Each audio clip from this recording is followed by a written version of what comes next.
আসসালামু আলাইকুম। আমি মোহাম্মদ তাওহিদুল ইসলাম, বিএ অনার্স, এমএ, ঢাকা বিশ্ববিদ্যালয়, বাংলা শিক্ষক, icon dream school and college, Rangpur. আজকে আমরা বাংলা ব্যাকরণের একটি গুরুত্বপূর্ণ অধ্যায় সন্ধি, এই অধ্যায় নিয়ে আমরা আলোচনা করব।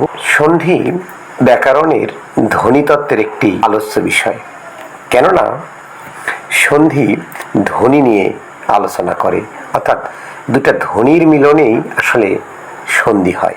সন্ধি ব্যাকরণের ধ্বনিতত্ত্বের আলোচ্য বিষয়। এই সন্ধি শব্দটি একটি প্রত্যয়জাত শব্দ। এই শব্দকে বিশ্লেষণ করলে পাওয়া যায় সম যোগ ধা যোগ ই। এখানে সম হচ্ছে একটি উপসর্গ, ধা হচ্ছে ক্রিয়ামূল বা ধাতু, আর হ্রস্ব ই এটি হচ্ছে একটি প্রত্যয়। এভাবেই মূলত সন্ধি শব্দটি গঠিত হয়েছে। এই সন্ধি আসলে কি বা কাকে বলে? সন্ধিতে সাধারণত দুটি ধ্বনি বা বর্ণের মিলন হয়, তাই বলা যায় পাশাপাশি দুটি ধ্বনি বা বর্ণের মিলনকেই সন্ধি বলে। যেমন হিম যোগ আলয় সমান হিমালয়। এই হিম এবং আলয় এই দুটি অংশের মধ্যে নিশ্চয় দুটি ধ্বনির সংযোগ হয়েছে। যেমন হিম শব্দের মধ্যে একটি অ আছে এবং আলয়ের মধ্যে একটি আ আছে। এই অধ্বনি এবং আ ধ্বনি, দুটি ধ্বনি মিলিত হয়ে আরেকটি নতুন ধ্বনি তৈরি করেছে, সেটি হচ্ছে আ ধ্বনি। তাহলে এই আ ধ্বনি মূলত হিম এবং আলয় দুটি শব্দকে যুক্ত করেছে।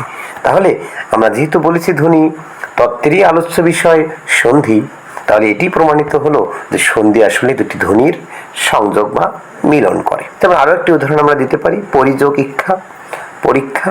তাহলে এখানে হ্রস্ব ইকার এবং পরে দীর্ঘ ইকার, এই ই দুটা ই কে যুক্ত করে পরবর্তীতে এটি দীর্ঘ ইকার রূপ নিয়েছে।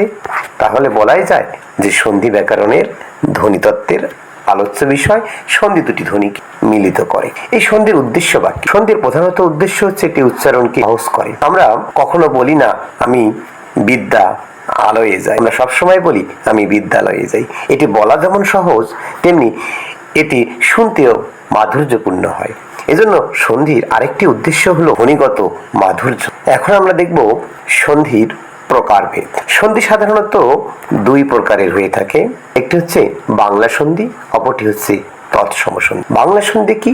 যেটি বাংলা শব্দগুলোর যে সন্ধি সেটি মূলত বাংলা সন্ধি, আর সংস্কৃত বা তৎসম শব্দের যে সন্ধি সেটি হচ্ছে সংস্কৃত বা তৎসম সন্ধি। বাংলা সন্ধি আবার দুই প্রকার, তৎসম সন্ধি আবার তিন প্রকার। এই বাংলা সন্ধির যে দুটি প্রকারভেদ রয়েছে, একটি হচ্ছে স্বরসন্ধি, অপরটি হচ্ছে ব্যঞ্জন সন্ধি। তৎসম সন্ধি আবার তিন প্রকার, একটি হচ্ছে স্বরসন্ধি, ব্যঞ্জন সন্ধি এবং বিসর্গ সন্ধি। তাহলে আমরা সহজেই বলতে পারি বাংলা সন্ধির যে দুটি প্রকারভেদ রয়েছে, তৎসম সন্ধিরও ঠিক দুটি প্রকারভেদ রয়েছে, তবে একটি প্রকারভেদ অতিরিক্ত, সেটি হচ্ছে বিসর্গ সন্ধি। বলাই যায় বিসর্গ সন্ধিজাত যত শব্দ আছে সকল শব্দই তৎসম শব্দ। এখন আমরা দেখব স্বরসন্ধি। স্বরসন্ধি মূলত স্বরধ্বনির সাথে স্বরধ্বনির মিলে যে সন্ধি হয় সেটি মূলত স্বরসন্ধি। অর্থাৎ সন্ধি বিচ্ছেদের পরে যে দুটি অংশ থাকবে, এই দুটি অংশে অবশ্যই স্বরধ্বনি থাকবে। দুটি অংশের একটি অংশে হলেও স্বরধ্বনি অবশ্যই থাকবে। যেমন নরাধম, নরযোগ অধম, এই নর রয়ের মধ্যে একটি অ আছে, পরেরটাতে অধমে একটি অ আছে, অর্থাৎ এই অ এবং এই অ এই দুটি অবশ্যই স্বরধ্বনি বা স্বরবর্ণ। তাহলে এই সন্ধি নিশ্চয়ই স্বরসন্ধি হবে। যেমন যথাযোগ অর্থ, এখানে আকার এবং অ আছে, এই দুটি স্বরধ্বনি, তার মানে এটি স্বরসন্ধি। তাহলে আমরা সহজেই বলতে পারি যে স্বরধ্বনির সাথে স্বরধ্বনি মূলত স্বরসন্ধি হয়, আর এই স্বরসন্ধি বা স্বরধ্বনি অবশ্যই বিচ্ছেদের পর যে কোনো এক পাশে অবশ্যই থাকতে হবে। আমরা এখন সরাসরি নিয়মে চলে যাই। প্রথম যে নিয়ম, এক নম্বর নিয়ম, এটি হচ্ছে শব্দের মাঝে যদি আ আসে তাহলে মৌলিক শব্দ বা মূল শব্দ ঠিক রেখে বিচ্ছেদের সময় অ বা করতে। যেমন নরাধম, এখানে আকার আছে নরা, এই আকারের এই জায়গায় আমাদের বিচ্ছেদ হবে, মূল শব্দটি আলাদা করতে হবে, মূল শব্দ হচ্ছে নর আর বাকি থাকবে হচ্ছে অধম। এই অধম আমরা আসলে আধম নিতে পারি না, তাহলে আমরা মূল শব্দের পরে যে শব্দটা সামঞ্জস্যপূর্ণ আমরা সেই শব্দটি নেব, অধম। এরপরে হিম এবং আলয় আমরা অলয় নিতে পারি না, তাহলে আমরা হিম এবং আলয় নেব। এরপরে যথার্থ, মূল শব্দ হচ্ছে যথা, এরপরে আমরা আর্থ হবে না, তাহলে কি হবে? অর্থ হবে। বিদ্যালয়, বিদ্যা যোগ আলয়। আশা করা যায় এই নিয়মটি সকলেই বুঝতে পেরেছেন। 2 নম্বর যে নিয়মটি আছে সেটি হচ্ছে একার যদি মূল শব্দের মাঝে থাকে তাহলে এই সন্ধি বিচ্ছেদের সময় হ্রস্ব ইকার অথবা দীর্ঘ ইকার যুক্ত হবে।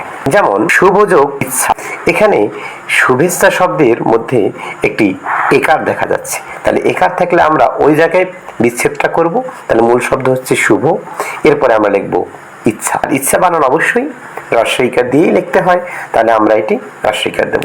যেমন যথেষ্ট, মূল শব্দ হচ্ছে যথা, এরপরে হবে ইষ্ট, ইষ্ট বানান অবশ্যই হ্রস্ব দিয়ে লিখতে হবে।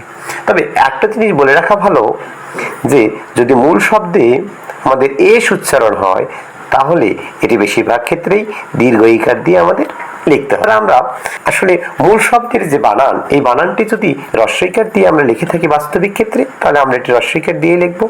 আর আমরা এটি যদি দীর্ঘ ইকার দিয়ে লিখে থাকি তাহলে আমরা এটা অবশ্যই দীর্ঘ ইকার দিয়ে লিখবো। এই ব্যাপারটা খেয়াল রাখতে হবে।